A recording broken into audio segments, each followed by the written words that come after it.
I'm going to tell you a little bit about One Water and Globe Ethics and how that came out of that.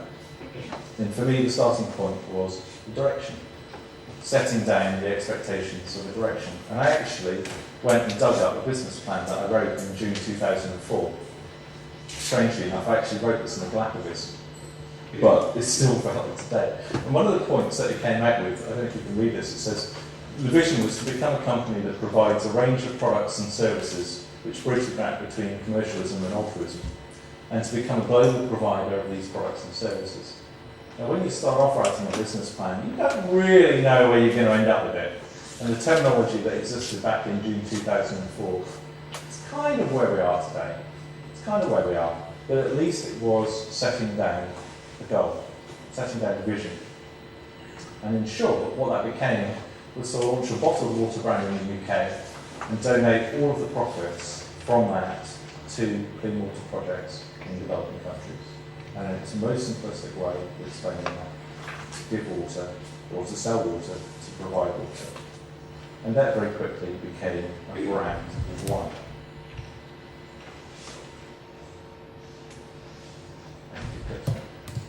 And this is the product that it became. Now, normally in a business environment, you would say, okay, we'll spend 6 months researching the market, we'll spend another 6 months creating a strategy for the company and for the brand, we'll spend another X months developing a brand idea. And actually what we said as a group of people, because we were only a small group of people, group of friends, and we said, actually, let's just get on with it. You know, we could spend forever debating and discussing the rights and the wrongs of doing this, but actually, let's just get on with it. And the reason for that was this photograph. This photograph was published in 2004. It's taken in a slum in Kibera, which you might have seen on the news recently, you've probably been happening in Kenya. And it really kind of highlighted the question for me as to what this business was about. And there's a couple of statistics attached to that, which is that 1 billion people in the world do not have access to clean water. 1 billion people. This is how 1 billion people get their water. 2 million people die from drinking contaminated water every year. Yeah? That girl is not drinking Fanta or Orangeade. That's the water that she drinks. It's also the water that kills people every year because they don't have a choice. They don't have a choice because they get water from wherever it is they can get it. And in some cases, that's digging a hole in the ground. And if that's the choice between keeping you alive or dying, then you can't get on with it. So, 1 billion people in the world don't have access to clean water. 2 million die every year. 40 billion hours a year are spent walking to that water. So we could have spent 2 years hypothesising about the rights and the wrongs of doing this as a business and a company. We could have spent all that time developing research work, but actually we decided to get on and do it, because any time that we spend debating was time that we could actually be spending getting people water. And we made it very simple for ourselves, which we said actually our goal is, in its most simplistic term, to give water to one person, to change one person's life, to give one person the chance of a better life, to stop one kid dying from diarrhea and drinking contaminated water. So it's very simple. We didn't have big goals. We had a very simplistic goal, just to raise enough money to change one person's life. And we said, if we can do that, let's then change a family's life. And if we've done that, we'll change a community's life. In the last year or so, we've actually done 101 communities. So from our first very small goal of doing one person, we've actually done hundreds of thousands of people from having that single goal. So that's kind of what we started out with. This is actually what we do. We build roundabouts. Why on earth would you build a roundabout in rural parts of Africa? Any engineers here? No? 1 or 2 engineers. Yeah, you know. This actually is a water pump. It's a very, very simple bit of engineering. As the children play on the roundabout, it pumps water from deep underground into the storage tank that you see at the top of the screen. One revolution pumps 1 litre of water. We build these in or in very close proximity to schools, because that's where children are. And the interesting impact of that is that if you can put water into a school, actually school attendance rates go up about 35%, because kids are now going to school because they're not getting dehydrated. The other thing that we found is that because there is now water available to that school, that schools are planting vegetable gardens, and kids are getting fed when they get to school. So the impact of what we started doing, which in our mind was to bring water to communities, actually has gone much broader than that. It's actually developed into getting kids into school. And the other benefit of that is that once they go to school, they get an education, they can then get themselves out of the poverty trap. So it's very simple. And as the water is pumped, it comes out of the tap. So in the same way that you or I would go and get water from somewhere, it now comes to African communities in exactly the same way. The girl in the photograph is actually my younger sister Claire, who's a part-time actress. She was in things like Casualty and Waiting the Day and stuff like that. And she, when we started this, she wasn't working, but she'd been out to Africa with Oxfam, Red Cross, Mozambique, and Ethiopia and places like that. And she said, what can I do? We said, well, great, you'll stick your face in the bottle and you can be a spokesperson for it. And as a result of Claire's involvement, that's helped with all the publicity around that. So coming back to the increasing the odds thing, it's asking for help. It's getting people involved that can help you do certain things. As you've probably seen, that's increased into some other areas. So, even people like Brad Pitt, who's kind of, nobody really knows who Brad Pitt is. But suddenly, when he's on a stage of Live 8 drinking your water, which is globally televised around the world, you've got kind of an interesting dynamic. So it was an interesting kind of journey for us. What started out as something very simple about changing one life, very quickly in the early days became much bigger with the involvement of people like Bob Geldof and subsequently Bill Clinton and so on and so forth. So the fact that you haven't really seen One Water around here, even though it is in 4 or 5 of the colleges here, doesn't mean that it doesn't exist in the world. What you haven't seen is funded 101 projects in Africa. What you haven't seen is starting to be bottled in Ireland. What you haven't seen is starting to be bottled in Malaysia, Australia, USA. So from very small acorns, or from very small water droplets, big things can go. But I wanted to explain why this has become such an interesting project for us. 26.5 million people in the UK buy bottled water. We didn't know that when we started out, which goes back to that kind of thing about you can spend time doing it or you can spend time thinking. And the interesting thing that we found out subsequent to that is about a third of those, about 7 million of you, are what are termed ethical consumers. So if I said to you, here's a bottle of Evian, it's French water, it's provided by Danone, one of the biggest water bottling companies in the world, and it's trucked across from France. Or here is a bottle of water that will save some kid's life. A third of you will say, I'll take one that's going to save some kid's life, thank you very much. Yeah. And that was where we started to find this was quite an interesting area to do. The other thing that we suddenly found out is that this is part of the kind of frustration to begin with. When you think this is a good idea of a business, you suddenly don't realise how big that competition is. But there are over 200 water brands in the UK. Over 200. Most of you won't see them. You'll see things like Volvic, Evian, Patel, Perrier, Tesco's and labels and stuff like that. But 200 different water brands. The top 10 of them account for the bulk of that market. Danone take 30% share, Nestle, and Island Spring. What will shock you, I hope, a little bit, is that this year we made more money than Nestle.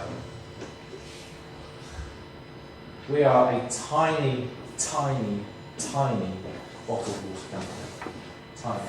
And we're fighting against 200 brands for any form of recognition. And yet, we made more money than the second largest water company in the UK. We also did it with having no staff, no offices, part-time people,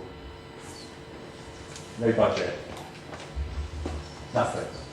So the question is, how on earth do you go from those kind of odds to this point that Shai said about increasing yields? You know, cash strapped, never had any money. The only money that we had was money that I took out of my house, my investment, or remortgaged my property. Resource hungry, we didn't have any staff, we didn't have any offices. Up until September this year, and bearing in mind this started in 2005, up until September this year, we were running this out of my front room of my flat. Yeah. People don't know that. Danone never do that. Sometimes people would say, can we come have a meeting with you? And we'd say, why don't we meet at the Institute of Directors in London? Great idea. Because suddenly, when you are the managing director of an organisation called Global Ethics, people think you're some big eating big cheese. The fact that you are on ITV prime time next to David Beckham picking up an award and the Queen and Helen Mirren, the fact that you are given a Beacon Fellowship Trust Award, the fact that you sit on the board of John Lewis, people think these are all important things. Now, we know the reality of good PR, but it's about increasing those odds for business.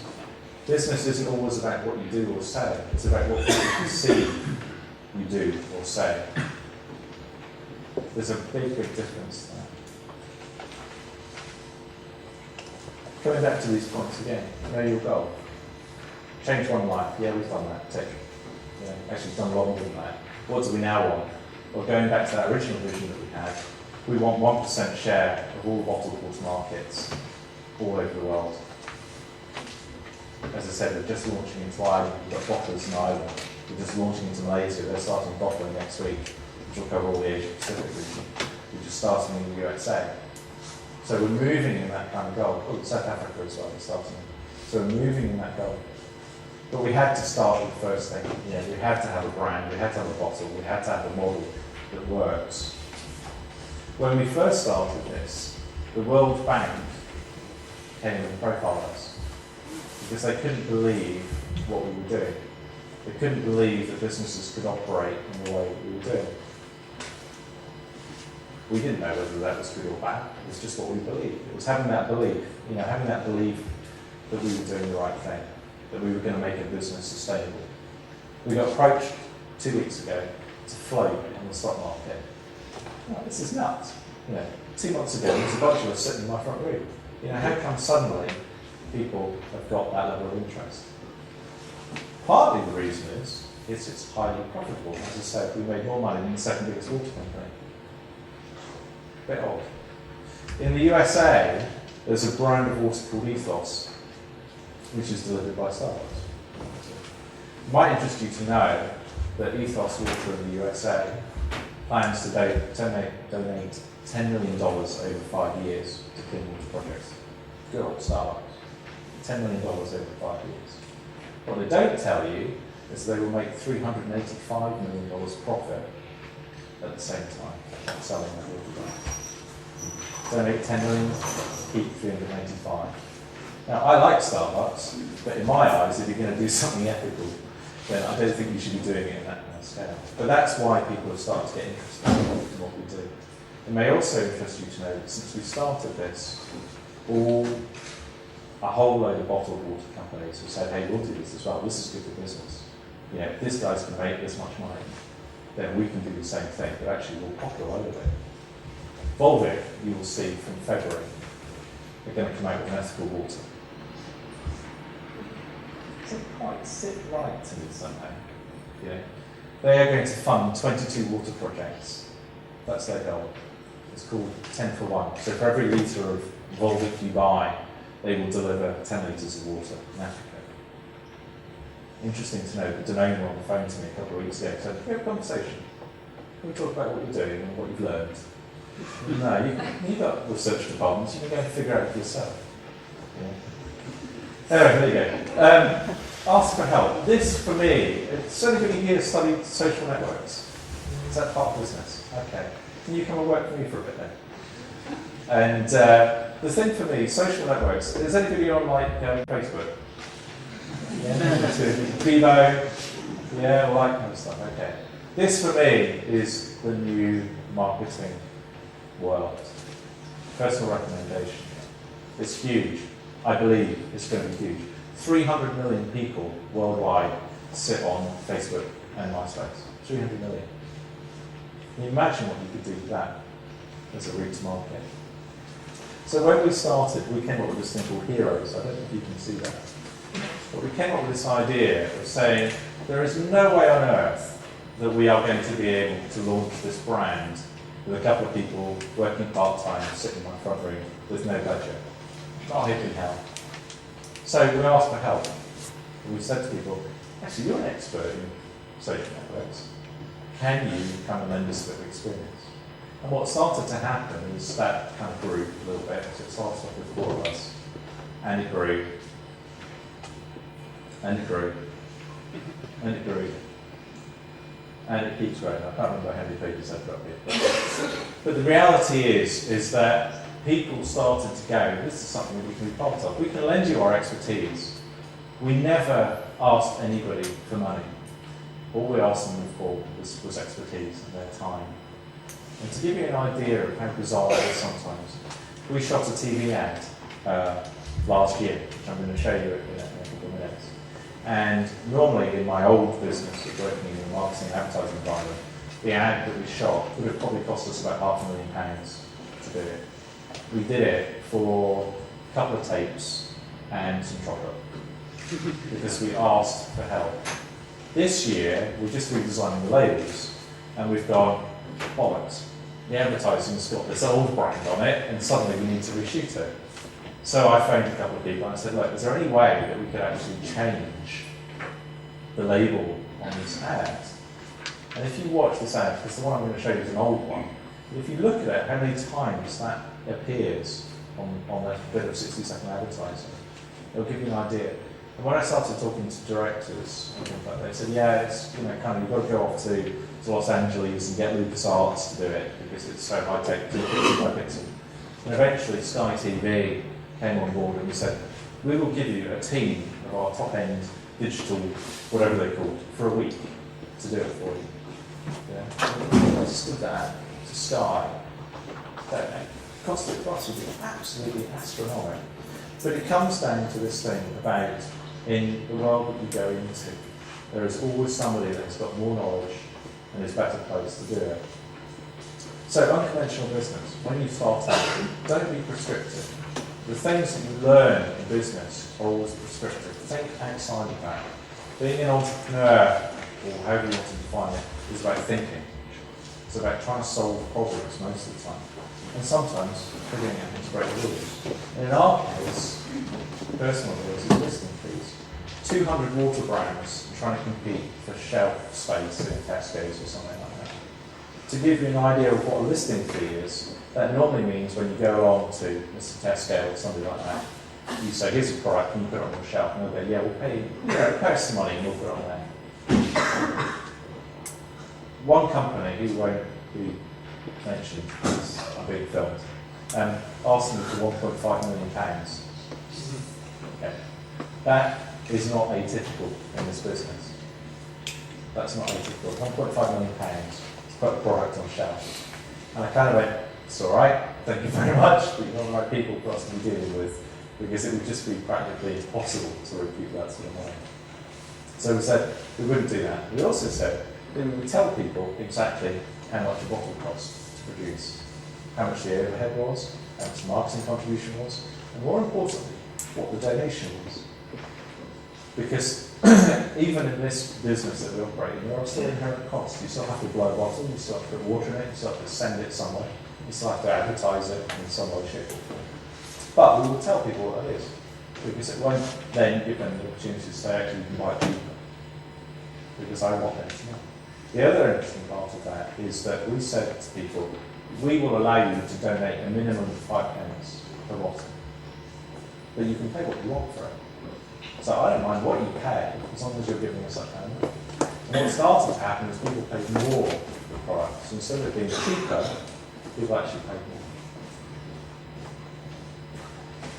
Which is reversing this negotiation by any term. But the more important thing for me was PR and CSR. The big buzz in any business or industry these days is how green are you, how ethical are you, What is it that we're doing on a social level to enhance the world in which we live? Whether that's making biodegradable bags or donating them to charity. And this really helped a lot of our customers. Because what we said to them is, when you've raised enough money to fund one of these projects, we'll put it on our website. We'll link it to this website, we'll make a film, you can go over to Africa, and more importantly, what we'll do is we will put your company logo up on the tank. Now there's absolutely zero benefit to anybody having their logo in a school in a bit of rural Africa. not a huge benefit to anybody, really. But you take that photograph and you suddenly put it in your corporate report accounts, all your consumers think you're great. Everybody thinks this is the best thing since sliced bread. I buy this water through Morrison's, and I save some kids' life. And I can go onto the website, and I can watch a film about you, and I can read the experiences that you've had over there. And what we do is we take these customers over there, and we give them a horrific time. Because we say, you ain't coming out here for a jolly. You're coming out here to experience what life is really like. So the first thing that we do is we give them a 25 litre water container and we say, off you go. Come back when it's full. To this date, only one person has ever managed it. Only one. And we run trips kind of 2 or 3 times a month sometimes. One person has managed it. In my eyes, it's pretty pathetic. But the reality is, when it's 35-degree heat, and you're walking for 5 hours. Because that's the average in Africa. 5 hours walking to that water. So if you imagine what your day was like here, and I said, all right, before you go off to your studies today, I want you to go and walk for 5 hours, carrying 25 kilos, 35-degree heat, probably with no shoes, with a poor diet, and maybe you've got HIV too. Gives you an idea of the scale of the problems. And what happens when we take our customers over there, suddenly the conversations that we have when we come back to the UK are very different. They say, how can we help you? Can we give you some more money for the water? Can we do something to support you in a different way? To give you an idea of that, Co-op, when we took them out, came back and said, actually, we'll give you some money from the sales of our own label water. £750,000 a year. Waitrose, going to donate £1 million a year. You didn't ask for it, you just let people make their own mind up. And exactly the same way, all of you people sitting in the room will walk out of this, hopefully, with, in your mind, what is it that I can do to help them? What connection have I got? What is going to be the one thing that I can do that's actually going to make a difference? Because this is about this. Yeah. It's not about you flogging water. It's about giving children the opportunity to get a better life and to get a chance to go to school and get education. So just kind of leaving you with this final thing really about increasing the odds in business. For me, what we do is slightly different to a lot of other businesses because we are a social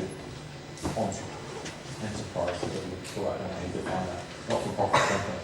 But at the heart of everything that we do is the theories and the strategies of business, but we just do it in a slightly different way because we don't have shareholders, we don't have venture capital, we don't have angels to look after us. But actually what we do have is an enormous amount of goodwill, and that has made the business enormously profitable. And I hope that going forward, perhaps some of the things that I've talked about you can apply in your own ventures, and that whatever you decide to do will be a great success. Thank you very much.